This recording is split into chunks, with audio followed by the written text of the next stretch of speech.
The Galactic Council chamber floated in the darkness of space, a massive ring of metal and light orbiting a star that had died long before most species had learned to make fire. Inside the great circular hall, representatives from 47 different worlds sat in their designated sections. Some breathed oxygen, others methane. Some had scales, others had fur or skin or something else entirely. But they all shared one thing. They had learned to talk instead of fight. Ambassador Chen Wei walked into the chamber with steady steps. He was a small man by human standards, barely 60 years old, with gray hair and calm eyes that missed nothing. Behind him walked two aides, both young, both nervous. This was Chen's third year representing humanity in the council, and he had earned a reputation for being quiet, reasonable, and occasionally boring. The other species liked him. He never caused problems. Today would be different. The council speaker, a tall being called Merthal from the Quarren species, raised 3 of its 4 arms. The chamber fell silent. Merthal's voice came through the translation devices every representative wore. We gather for an urgent matter. The Catharon hegemony has brought a formal complaint against humanity. Chen sat down in the human section, his face showing nothing. Across the chamber, the Catharon delegation rose. There were 5 of them, each nearly 3 meters tall, with thick armor-like skin and eyes that burned with an orange glow. Their leader, War Chief Zarthok, stepped forward. He did not use the speaking platform like others did. He stood in the center of the chamber, dominating the space. The humans have taken what belongs to the Catharon hegemony, Zarthok announced. His voice was deep, like rocks grinding together. 3 worlds in the outer reaches, 3 worlds that we claimed generations ago. The humans built colonies there without permission, without respect. This is an act of war. Whispers filled the chamber. Several species shifted uncomfortably. The Catharon were known warriors, fierce and proud.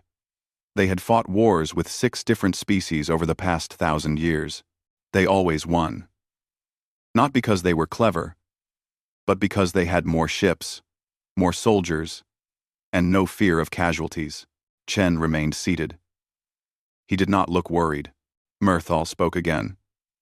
Ambassador Chen, how does humanity respond to this claim? Chen stood slowly. He walked to the speaking platform, his footsteps echoing in the vast chamber. When he reached the center, he looked directly at Zarthok. The war chief was twice his size, but Chen did not look away. The 3 worlds in question were uninhabited when our survey teams arrived 18 years ago, Chen said, his voice clear and steady. We found no structures, no satellites, no markers of any kind.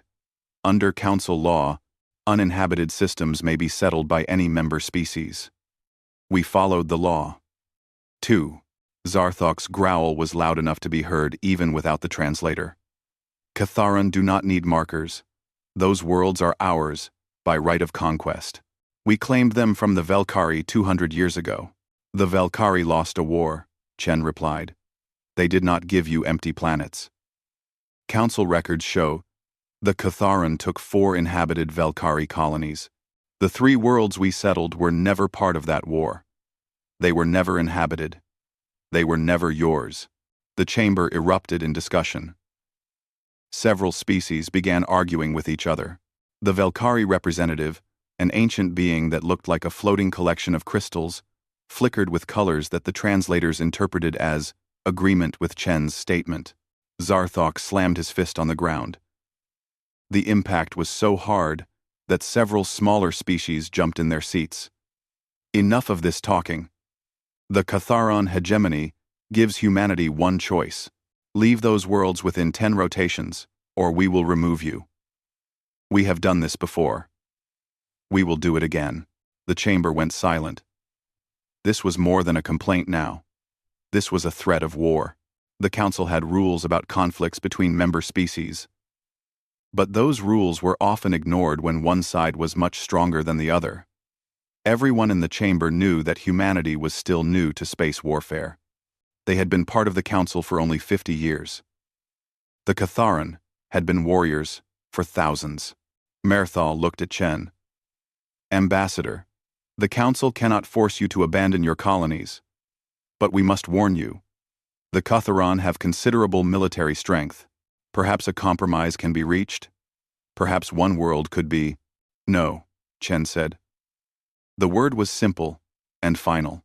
Zarthok laughed. It was an ugly sound. The little human has courage. Foolish courage. But courage. Foolish. Courage.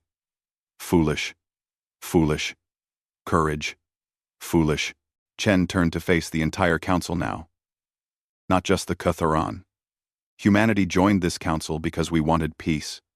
We wanted to learn from species who had moved beyond constant warfare. For 50 years, we have followed every rule, attended every session, and solved every dispute through words, not weapons. He paused, and something changed in his eyes, something cold. But we did not forget how to fight. We simply chose not to. Chen turned back to Zarthok. The Catharan hegemony has issued an ultimatum. Very well. Humanity's response is simple. We respectfully decline. The chamber exploded with noise. Half the species present began shouting at once. Zarthok stared at Chen with what might have been respect or fury. It was hard to tell with Catharan expressions. You refuse? Zarthok said, stepping closer to Chen. You understand what this means? Perfectly, Chen replied. He began walking toward the exit, his aides following quickly. As he reached the door, he stopped and looked back at Zarthok one last time. War Chief, a piece of advice from an old diplomat. The translators struggled with the phrase. Several species asked for clarification, but Chen was already gone, walking back to the human ship docked at the station. Behind him, Zarthok turned to his officers. Prepare the fleet. We move in 3 rotations. 300 ships. We will crush them so completely that no other species will ever question Catharan authority again. The council session ended in chaos. Some species tried to negotiate. Others began placing bets on how long humanity would last. A few, the oldest and wisest species, said nothing at all. They simply watched the human ship depart and wondered if they had just witnessed a terrible mistake. But whose mistake it was remained to be seen. Within 6 hours, the Catharan fleet began assembling at their forward bases. Within 12 hours, human colonies received emergency broadcasts to prepare civilian evacuations. Within 18 hours, every intelligence agency in the galaxy was focused on one question. Would humanity really fight a war they could not possibly win? The answer came sooner than anyone expected. Fleet Commander Zarthok stood on the bridge of his flagship, the Times Conqueror's Fist *, and watched the view screen with satisfaction. Behind his massive vessel, 299 other Catharan warships moved through space in perfect formation. It was the largest fleet the hegemony had assembled in 50 years, more than enough to crush a few human colonies. The target was New Terra, a human world in the outer reaches. According to intelligence reports, 12 human warships defended the system. 12 against 300. The humans must have known they had no chance. Perhaps they would surrender without a fight. The Catharan preferred a good battle, but victory was victory. Approaching the system boundary, announced the navigation officer. Enemy ships detected. Confirming 12 vessels as reported. Zarthok nodded. Everything was proceeding exactly as planned. Standard formation. Shield strength to maximum. Power weapons to ready state. Send the surrender message. A communication officer worked at her station. After a moment, she looked up. Confusion on her armored face. Commander. There is no response. The human ships are not answering our hails. Then they are fools, Zarthok growled. Advance the fleet. Battle speed. The Catharan armada moved forward. 300 ships against 12. The human vessels were smaller than Catharan warships, sleek and gray, with strange designs that did not match any known military pattern. They hung in space near the human colony world, silent and dark, no weapons charging. "Sir, the human ships are moving," the sensor officer reported.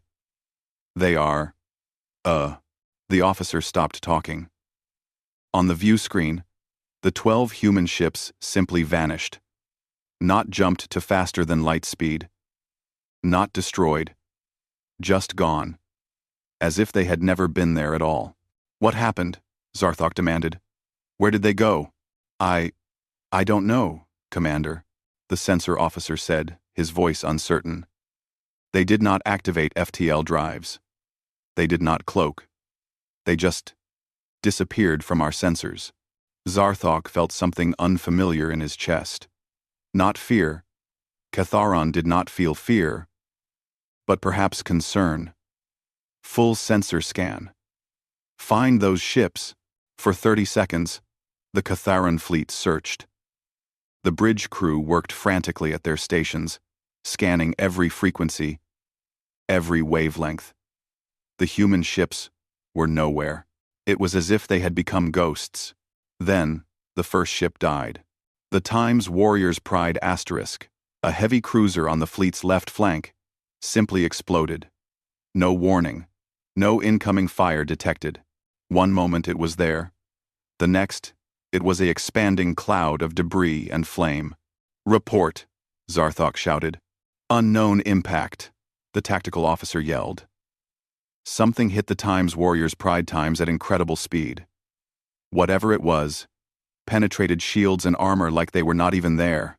2 more Catharan ships exploded. Then 3 more. Then 5 at once.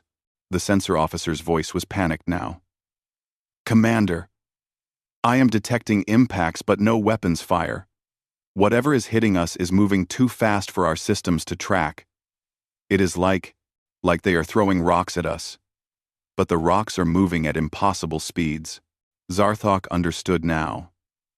And the understanding was terrible. The humans were not using energy weapons that shields could absorb.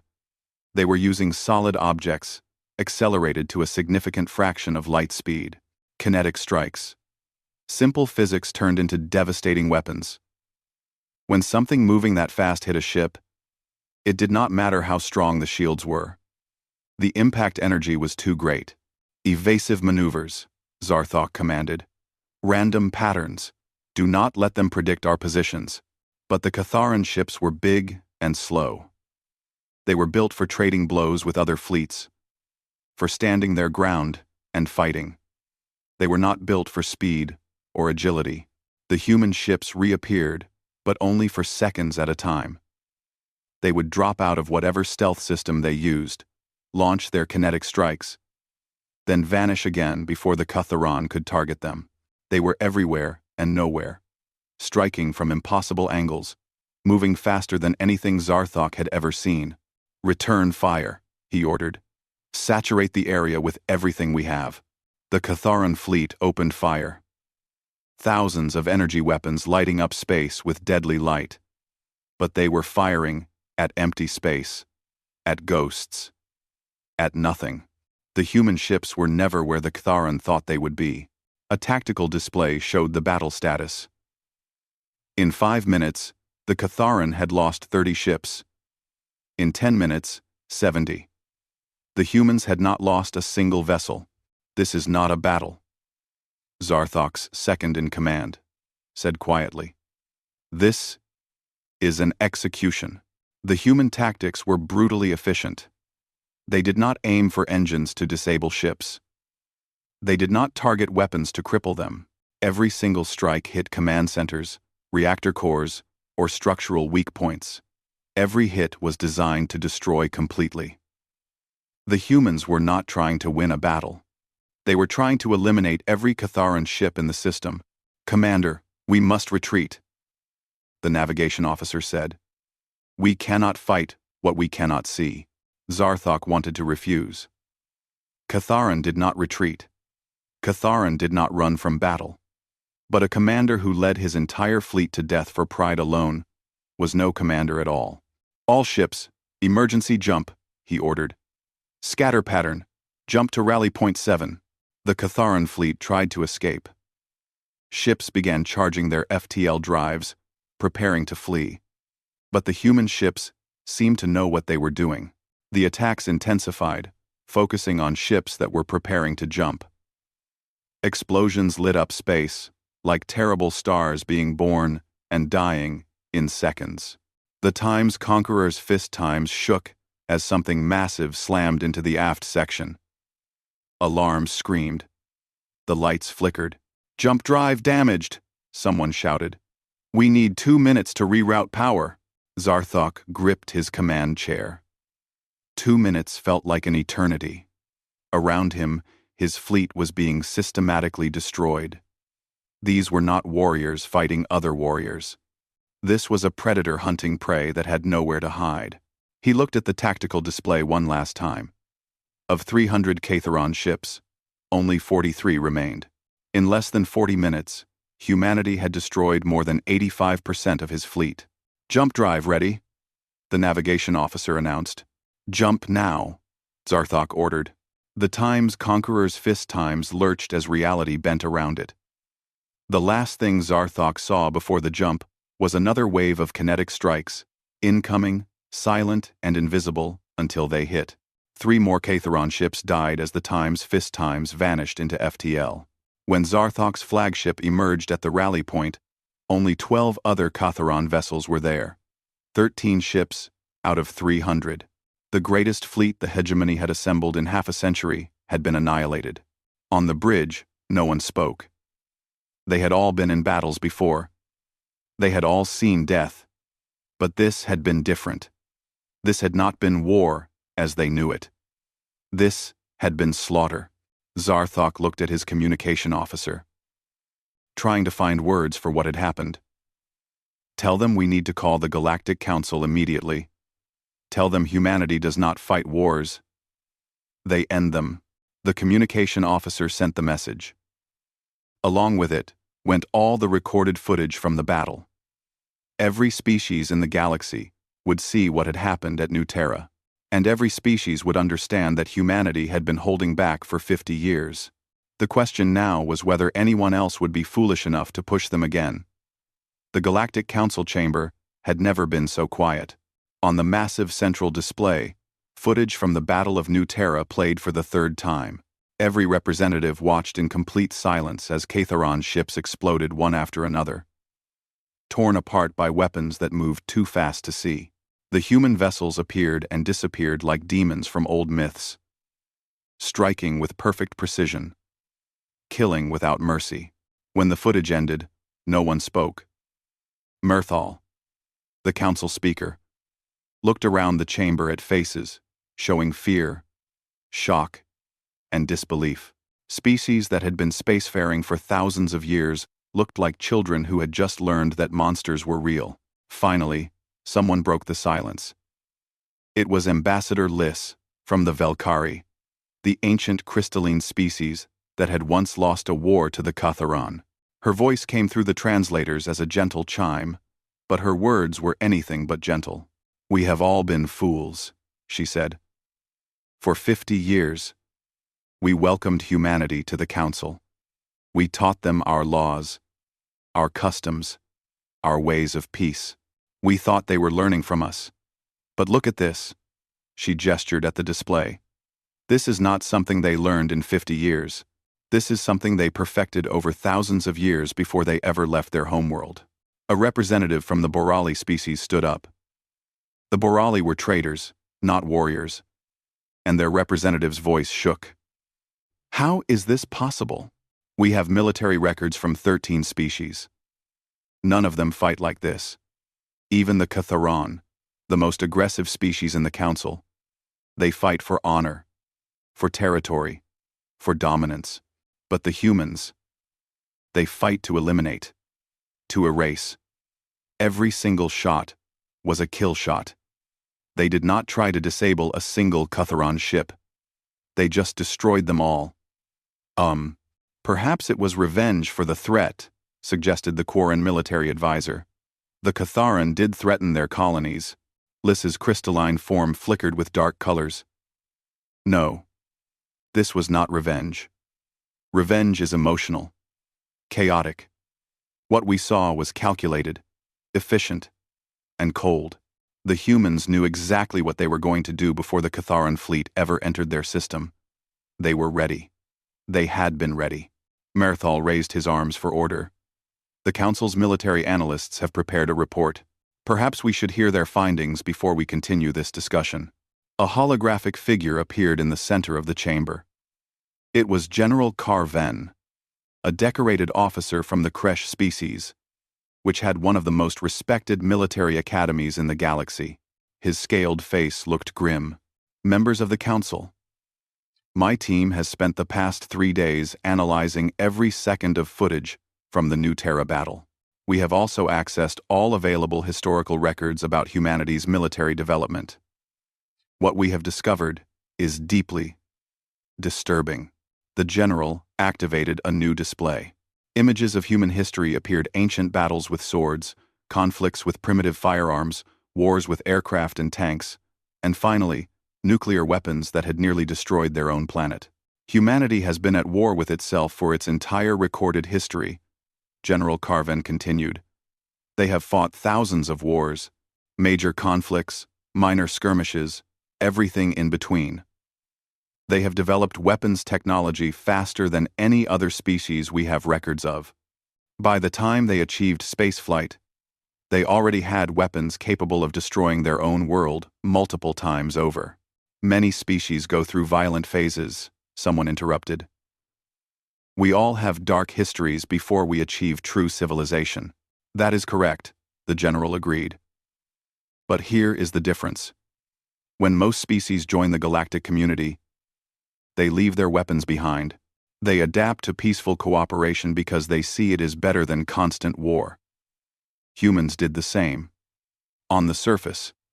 But look at this. The display changed to show human ship designs. These vessels are not exploration ships that were armed as an afterthought. They are warships, disguised as exploration vessels. Every human ship in space has military-grade engines, stealth technology we cannot even fully understand, and weapon systems that are decades ahead of anything we have. They have been preparing for war from the moment they entered space. The chamber filled with worried whispers. A representative from a small, peaceful species stood up, her voice high and frightened. Are you saying humanity has been planning to attack us all along? No, General Carven said. Our analysis suggests something more complex. Humans are not conquerors. They do not want our territories or our resources. But they also do not trust anyone. They prepare for every possible threat. It is in their nature. They call it survival instinct. Lys spoke again. You said they fight to eliminate threats, not to win wars, but to end them permanently. What exactly does that mean? The general looked uncomfortable. In every human military conflict we studied, the pattern is the same. When humans decide something is a threat, they do not try to contain it or manage it. They remove it completely. In their ancient history, they fought wars of total annihilation. When they developed nuclear weapons, their military doctrine was called mutually assured destruction. If someone attacked them, they would ensure everyone died, including themselves. They would rather burn their own world than let an enemy survive. The chamber went silent again. That kind of thinking was alien to most species present. War was supposed to have objectives, limitations, rules. The idea of fighting until everyone was dead was insane. So what do we do? Mirthal asked quietly. The Catharan attacked them without provocation. Humanity defended itself. Under council law, they were within their rights. The Catharan attacked one system, a voice said from the back of the chamber. It was the representative of the Naldari, a species known for careful strategic thinking. Humanity destroyed 87% of their attacking fleet. That is not defense. That is a demonstration of overwhelming force. They are sending a message to all of us. Before anyone could respond, the chamber doors opened. Ambassador Chen Wei walked in, alone this time, without any aides. He walked calmly to the human section and sat down, his face showing no emotion. Myrtle looked at him. Ambassador Chen, the Council has been reviewing the battle at New Terra. We have questions. I am sure you do, Chen replied quietly. Did humanity plan this? Demanded the Borali representative. Did you want the Catharan to attack so you could show your military strength? Chen's eyes narrowed. No. We wanted peace. We have always wanted peace. But we are not stupid enough to be unprepared for war. The Catharan made their choice. We simply responded. You killed thousands of Catharan soldiers, someone shouted. Yes, Chen said simply. They came to kill our colonists. We defended our people. If you think we should have sacrificed human lives to make our defense seem more fair or honorable, then you fundamentally misunderstand what humanity is. Lys's crystalline form brightened. Then help us understand, Ambassador. Why do humans fight this way? Why such brutality? Why such efficiency? Chen was quiet for a long moment. When he spoke, his voice was soft but clear. Because we learned a long time ago that being nice to people who want to kill you does not make them stop. It just gets you killed. Every species in this chamber evolved on worlds where they were the dominant predator. You never had to worry about something bigger, stronger, and hungrier eating you. But humans? We spent millions of years as prey. We learned to fight not because we wanted to, but because if we did not, we died. And when we finally became the hunters instead of the hunted, we became very, very good at it. He stood up and looked around the chamber. For 50 years, we have followed your rules. We have been peaceful, diplomatic, and cooperative. We did not want to be the monsters you now see. But the Catharan chose violence. They chose to threaten our people. And now you are all afraid because you realize that humanity remembers how to be monsters when we need to be. The Council is considering sanctions, Myrthal said carefully. Perhaps restrictions on human military development, or what? Chen interrupted. You will force us to disarm? You will threaten us if we do not comply? He smiled, but it was not a friendly smile. Think very carefully about what you do next, Council Speaker. Because the Catharan learned an important lesson. Make sure you do not need to learn it yourselves. Ambassador Chen turned and walked out of the chamber, leaving absolute silence behind him. After he left, the council dissolved into chaos. Some species demanded immediate action against humanity. Others argued for caution. A few, the wisest and oldest, said nothing at all. But in the private communications that flew between homeworlds that night, one message was repeated over and over. Be careful with the humans. Very, very careful. 3 weeks after the Battle of New Terra, 17 species voted to form a coalition fleet. Their stated purpose was to contain human aggression and protect the peace of the galaxy. Their real purpose was fear. Fear that humanity might decide other species were threats. Fear that what happened to the Catharan could happen to anyone. Admiral Treshkor, a Velkari commander with 200 years of military experience, led the coalition. His flagship, the Times Eternal Harmony Asterisk, sat at the center of 842 warships from 17 different species. It was the largest fleet assembled since the Unification Wars 3,000 years ago. We are not here to start a war, Treshkor told his officers during the final briefing. We are here to prevent one. If humanity sees this show of force, they will understand that aggressive actions will not be tolerated. We will establish a defensive perimeter around human space, and we will negotiate from a position of strength. His second-in-command, a young Kresh officer named Saral, looked uncertain. Admiral, with respect, the humans destroyed 300 Catharan ships, with only 12 vessels. What if they do not respond to our show of force the way we hope? The Catharan were aggressive and predictable, Treshkor replied calmly. We are here for peace, not conquest. The humans will see the difference. And if they do not, we have overwhelming numerical advantage. 800 ships against whatever they can deploy. The mathematics are simple. None. The coalition fleet jumped into the edge of human space, in a system humanity called Gateway. Intelligence suggested it was a major hub for human military coordination. The coalition expected to find defensive stations, patrol ships, maybe a small battle group. They found nothing. Gateway system was empty. The human stations were dark and silent. The shipyards were powered down. The patrol routes were abandoned. It was as if humanity had simply packed up and left. Full sensor scan, Treshkor ordered. Where are they? For an hour, the coalition fleet searched. Their sensors swept every planet, every asteroid, every piece of debris. Nothing. Not a single human ship anywhere in the system. This does not make sense, Saral said. Our intelligence said this system had at least 50 warships stationed here permanently. Perhaps they retreated deeper into their territory, suggested the communication officer. Perhaps they are afraid of our numbers. Treshkor did not believe that. He had studied the Battle of New Terra. Those tactics did not come from a species that scared easily. Maintain alert status. Something is wrong. The coalition fleet moved deeper into human space. System after system, they found the same thing. Empty stations, dark shipyards, no ships, no resistance, no presence at all. It was like humanity had vanished. Admiral, Saral said quietly. I do not like this. It feels like a trap.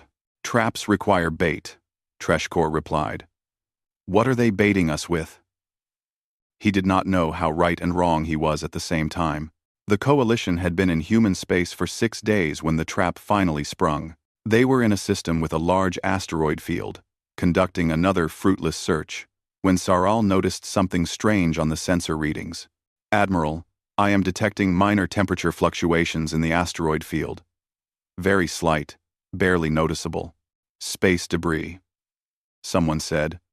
Asteroids absorb and radiate heat unevenly. It is normal. 2. End quote. No. Saral insisted. These patterns are too regular. Every 47 minutes, the same asteroids show the same temperature changes. That is not natural. Treshkor felt ice forming in his crystalline structure. Active sensor scan. Maximum intensity. Scan every asteroid in that field. For 30 seconds, the coalition sensors worked at full power. Then, the readings came back, and every bridge officer in the fleet felt their species' version of terror. There were ships in the asteroid field. Dozens of them. Human warships, powered down to minimal energy signatures, covered in sensor-absorbing materials, hiding in plain sight. They had been there the entire time, watching, waiting. How long? Treshkor whispered. How long have they been there? The sensor officer checked the data. His voice shook. Based on thermal decay patterns, Admiral, at least 3 weeks. They have been hiding in these asteroids since before we even formed the coalition fleet. They had been waiting. Waiting for the coalition to come. Waiting for them to walk into the trap. All ships, battle stations, Treshkor commanded. Form defensive positions. Power shields to maximum. The coalition fleet scrambled to organize, 800 ships trying to form battle lines. But they were in an asteroid field, cramped and disorganized. Perfect targets. The human ships came to life. Their engines flared. Their weapons charged. And this time, there were not 12 ships. There were hundreds. They had been hiding everywhere in asteroid fields, in stellar coronas, in the shadows of dead moons, drifting like debris in space. The entire human fleet had been waiting, invisible and patient, for the coalition to come close enough. The first strikes hit before the coalition could even target back. But these were not kinetic weapons like at New Terra. These were different. Missiles that moved with impossible agility, dodging point defense fire. Energy weapons that punched through shields the Coalition had thought impenetrable. Electronic warfare systems that jammed communications and sensors, turning the Coalition fleet into blind, isolated ships fighting alone. They studied us, Saral shouted over the sound of alarms. They know our shield frequencies, our communication protocols, our tactics. They have been preparing for this specific battle, Treshkor understood with horrible clarity. Humanity had not run. They had not hidden. They had prepared. For 6 days, the Coalition fleet had been wandering through human space like children in a forest. And the wolves had been watching every move. All ships, scatter pattern, get out of the asteroid field, Treshkor ordered. But the human fleet had planned for that too. Ships emerged from hiding positions at every escape route. The Coalition was surrounded. Boxed in. Exactly where humanity wanted them. The battle was chaos. Ships from 17 different species tried to coordinate, but they used different communication systems, different tactical doctrines, different everything. The humans had apparently spent years learning how each species fought, and they exploited every weakness with brutal efficiency. A group of Borali cruisers relied on energy shields that rotated frequencies every few seconds. The human weapons simply fired rapid bursts that matched the rotation, finding the split-second gaps when the shields transitioned. The ships exploded, one after another.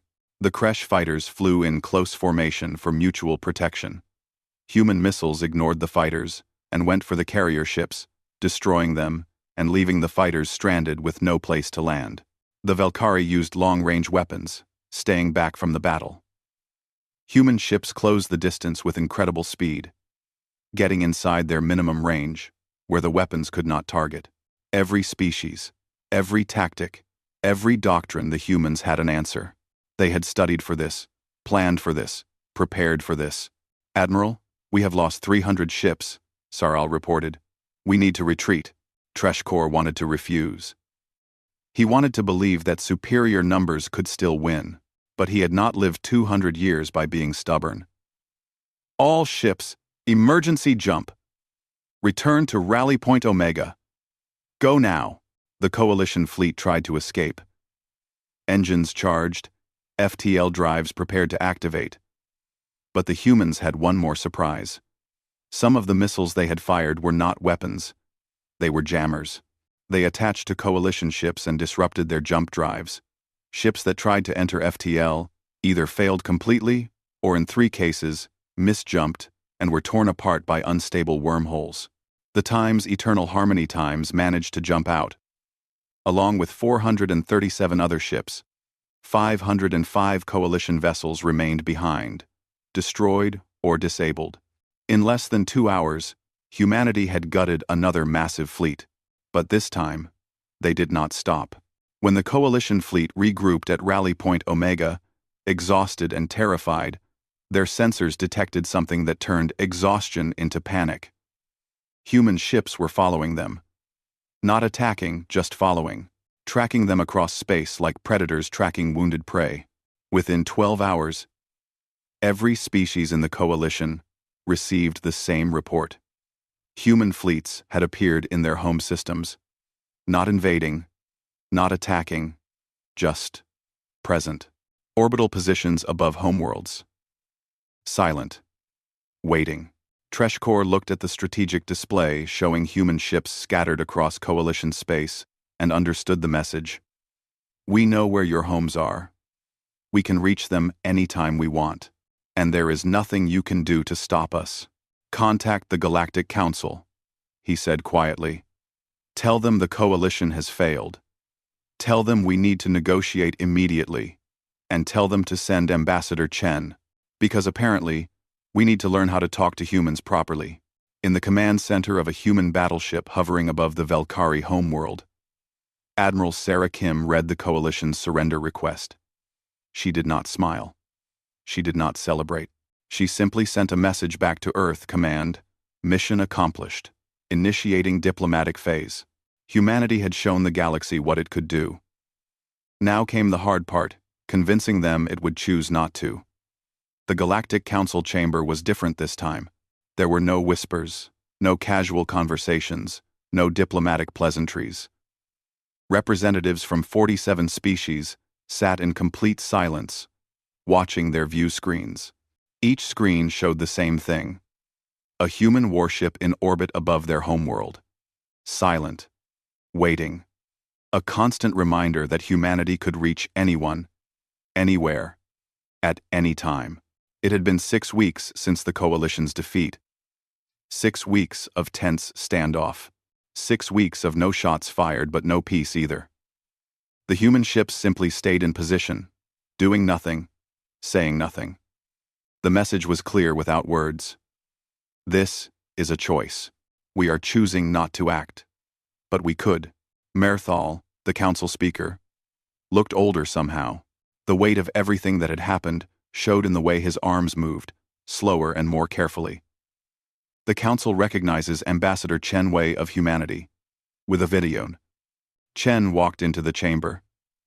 He looked the same as always. Calm, composed, unremarkable. But now, everyone in the room understood that his calmness was not weakness. It was control. Perfect. Absolute control. He walked to the speaking platform and stood there for a long moment, looking at each section of the council chamber. No one met his eyes for long. "We did not want this," Chen began. His voice was soft but somehow reached every corner of the vast chamber. "For 50 years, humanity tried to be what you needed us to be. We learned your languages. We studied your laws. We adapted to your customs. We wanted to be part of the galactic community. We wanted to believe that intelligence meant peace, that civilization meant cooperation, that advanced species had moved beyond violence." He paused. "We were wrong. Not about what civilization could be, but about what it actually is. Because the moment we showed any weakness, the Catharon tried to take our worlds. And when we defended ourselves, 17 species formed a military coalition to contain us. You saw our strength and decided we were the threat, not those who started the violence." A representative from the Quarren species stood up hesitantly. "Ambassador Chen, you must understand. The way humanity fights. It frightened us. No species in the Council's history has ever shown such aggressive capability." "Aggressive?" Chen's voice remained calm, but something dangerous flickered in his eyes. "Let me show you what aggressive looks like." He activated the central hologram display. Images appeared: human history, laid out in brutal detail. Primitive wars, with stone weapons. Medieval battles with swords and arrows. Industrial wars with guns and tanks.